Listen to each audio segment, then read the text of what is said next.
निज जीवनठू अधिक भल पाउथुवा प्रेमिका चंद्रिका को नहीं फेरार हो जाइथिला हरेश। चंद्रिकार परिवार लोके पुलिस नहीं गले आउ जोर जबरदस्ती चंद्रिका को घर को नहीं आसिले। आउ पुलिस भी बेआईन भावे मिछ केस रे फसई प्रेमिक हरेश को जेल पठेदेला। किंतु हरेश जेतेबेले जेल रु फेरिला आउ प्रेमिका चंद्रिका को खोजिला सेतेबेले प्रेमिका चंद्रिका आउ ए दुनिया रे नथिला। सबुदिन पई आर पाई को चल जाइथिला। आउ प्रेमिक हरेश जेतेबेले प्रेमिका मृत्युर कारण जानला ता होश उड़ी जाइथिला। कौन थिला से कारण, केमिति मला चंद्रिका, हरेश केमिति जानिला चंद्रिका मृत्युर रहस्य। आसंतु जानिबा आजिर ए कहानी रे। हेलो हाय नमस्कार, स्टोरी विथ प्रताप रो आउ एक नुआ कहानी को आपन को स्वागत। ए प्रेम थिला एक पवित्र प्रेम कहानी। ए प्रेम थिला हरेश आउ चंद्रिका भितरे सच्चा प्रेम कहानी। जेमिति सच्चा प्रेम केबे हारेनी सेमिति याक प्रेम भी केबे हारी नथिला। सबु परिस्थिति को सामना करी करी शेषरे प्रेमिकार जीवन सीना चल जाइथिला किंतु निज प्रेम को नईबाकू देई नथिला। चंद्रिका हॉस्टेल रही पाठ पढ़ुथला, नीट पई प्रिपेयर करुथला। सेदिन राति बस स्टॉप रे अपेक्षा करिथिबा चंद्रिका बस आसीबा विलंब हेबा देखि समस्तंकु लिफ्ट मागी चलतिला। से समय पहुंचीथिला हरेश। हरेश गाड़ी अटकईथिला आ चंद्रिका को लिफ्ट भी देइथिला आउ ताकू नहीं हॉस्टेल छाड़ी देइथिला। हरेश रो एमिति व्यवहार रे चंद्रिका हरेश आड़कू टिके ढली पड़ीथिला आउ हरेश को ता नंबर भी मागिथिला।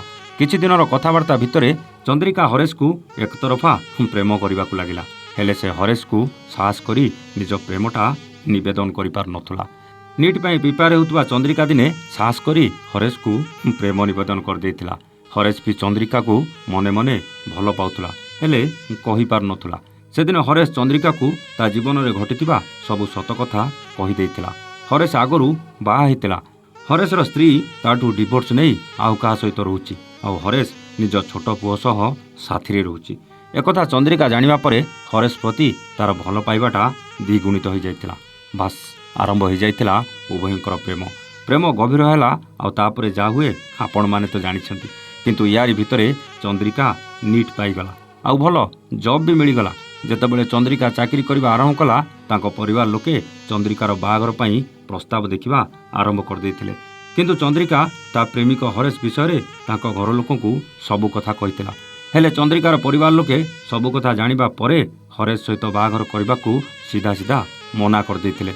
हेले चंद्रिकार गोटे जीत थिला, से केवल बाहा हेबो तो हरेश को, नहले आउ काहाकू भी बाहा हेबोनी। किंतु परिवार लोके चंद्रिका पई बारंबार प्रस्ताव देखिबा आरंभ कले। शेषरे चंद्रिका जानिगला जे आम परिवार आमको केबे एकाठी करबाकू देबेनी। सेतिपाई उभय हरेश आउ चंद्रिका घरु दिने लुचि फेरार हो गले।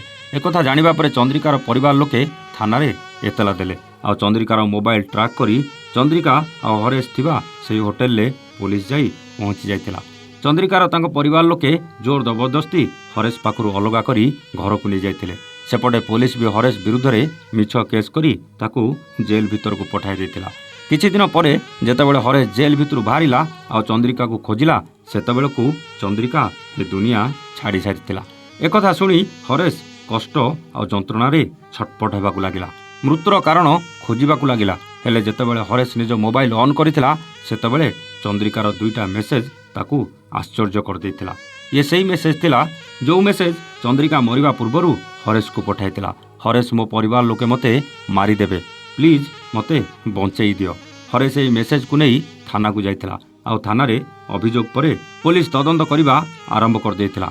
प्रथम झियो चंद्रिका हार्ट अटैक रे मरिछि बोली कहउतबा बापा पुलिस रो प्रश्न बाण रे बेसी समय मिछ कहि पार नथिला। शेषरे सबु सत मानि जाइतिला।